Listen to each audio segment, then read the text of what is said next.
के यहाँ पर आयोजित होते हैं, वैसे ही एक बार ब्रह्मदेवों ने, ब्रह्मा जी ने अपनी पत्नी सावित्री को कहा, देवी हम एक बहुत बड़े यज्ञ का आयोजन करना चाहते हैं। तो कहा महाराज ये तो बहुत अच्छी बात है। तो विधाता ब्रह्मा जी ने बहुत बड़े यज्ञ का एक आयोजित कर दिया, सबको आमंत्रण दे दिया, सबको बुलाया, ऋषि मुनि देवता सब लोग वहां पर पधारे।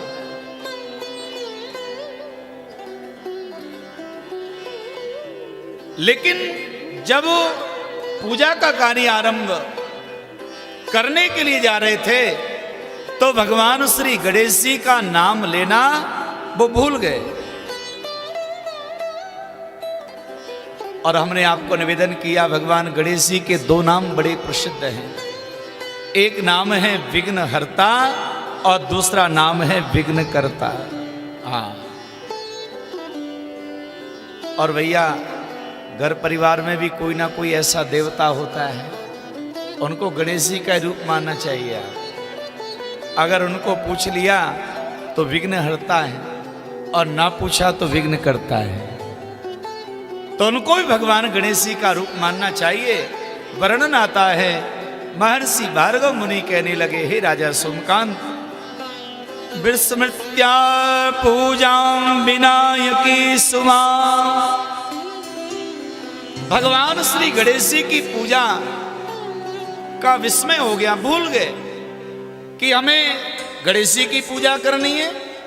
तुरंत महाराज वेदज्ञ ब्राह्मणों ने, देवर्षि नारद जी ने बताया, महाराज मुहूर्त बहुत छोटा है और इस मुहूर्त में यदि पूजा को आरंभ कर दिया तो ठीक है, नहीं तो फिर 1000 वर्षों तक ऐसा मंगल मुहूर्त नहीं है। तो ब्रह्मा जी ने तुरंत क्या किया, अपने सेवकों को बुला के कहा कि भाई हमारी धर्म पत्नी को कहो, गृहिणी को कहो, सावित्री देवी को कहो कि वो जल्दी आए और पूजा का कार्य आरंभ हो।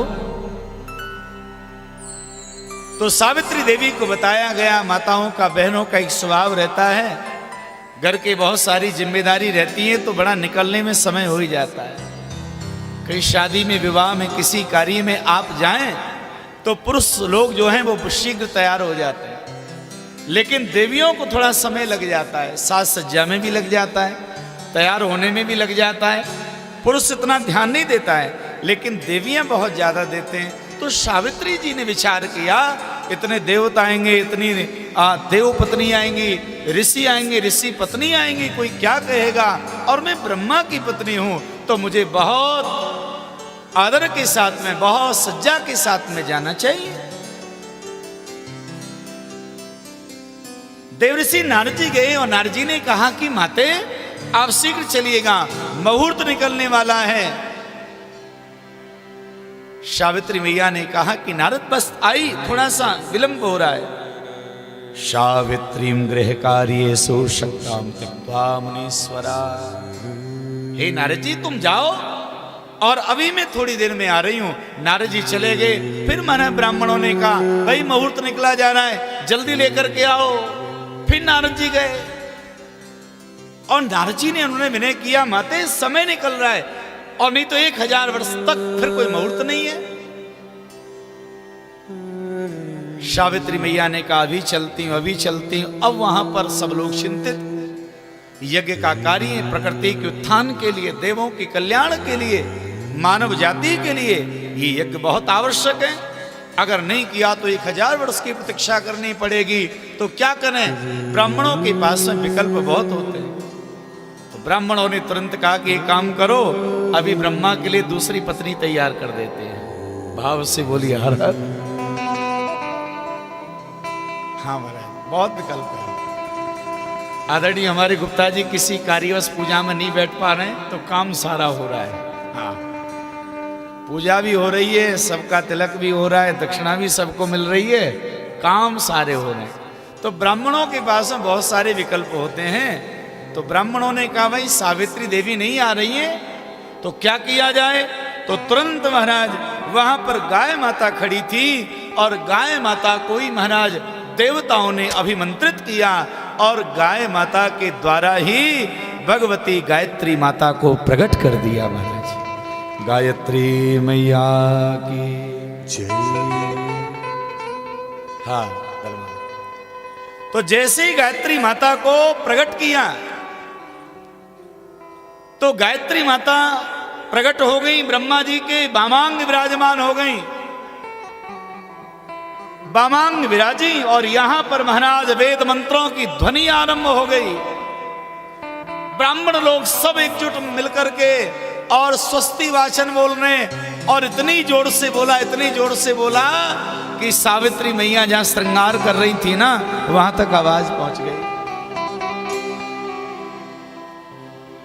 सावित्री मैया ने कहा कि मालकिन मैं हूं और मैं अभी पूजा मंडप में मैंने प्रवेश नहीं किया और वेद मंत्रों की ध्वनि आ रही है।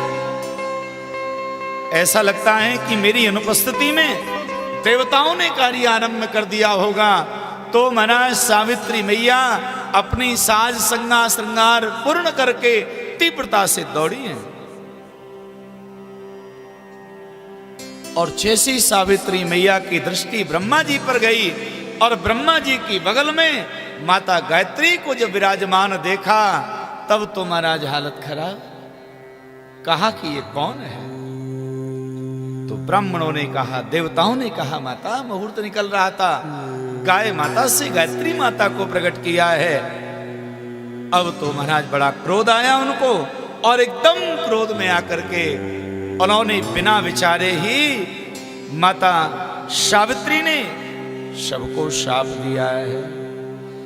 उवाच क्रोधिरक्ताक्षी वीक्ष सर्वान् सवा सदा मामिना धृत्य योगोऽयं सवारभ्यो न शेष्यति। हे देवताओं, तुमने थोड़ी प्रतीक्षा नहीं की, मेरे आगमन का इंतजार नहीं किया। मैं तुम्हें शाप देती हूं, तुम जड़ हो जाओ। भैया सावित्री मैया ने शाप दिया तो देवता तत्क्षण जड़ हो गए। पूरी प्रकृति में हाहाकार मच गया कि अब क्या होगा। सब गायत्री माना सावित्री मैया को उन्होंने विनय करने लगे, लेकिन कहा कि मैंने शाप दे दिया, लेकिन हुआ कैसे? तब लोगों को स्मरण आया कि यज्ञादिक कार्य आरंभ कर दिया, लेकिन यज्ञ के आरंभ होने से पूर्व भगवान विनायक की पूजा नहीं कर पाए, इसलिए ये विघ्न आया है। तो सब ने भगवान विनायक का स्तवन किया, भगवान गणेश जी का ध्यान किया और वो पधारे, आशीर्वाद दिया। कहा प्रभु देवताओं को ठीक करिएगा। तब कहा कि देवताओं को जड़ होने का शाप माता सावित्री ने दिया है, तो इनको नदी के रूप में परिवर्तित कर दिया जाएगा। तब वर्णन आता है कि समस्त देवताओं ने नदी का रूप लिया है, क्योंकि माता सावित्री का यह मानना था कि देवताओं ने मिलकर एक स्त्री का अपमान करवाया तो स्त्री भाव में जाना पड़ेगा, तो समस्त देवता नदी के रूप में बने। भगवान महादेव बेणा नामना महेशेय भो कृष्णा कृष्णान भवान नदी। भगवान महादेव जी जो हैं वो बेणी नाम की नदी के रूप में प्रकट हो गए। श्रीमन नारायण जो कृष्ण हैं वो कृष्णा नदी के रूप में प्रकट हो गए। और जितनी भी हमारे भारतवर्ष में नदियां हैं वो देवताओं ने अलग अलग रूप लेकर नदी के रूप में प्रकट हो गए। तब भगवान महादेव जी ने सावित्री को समझाया, तब सावित्री देवी ने क्षमा किया, तब जाकर के देवताओं में फिर से महाराज प्राणों का आवाहन हुआ है। बोले श्री गणेश जी महाराज जय।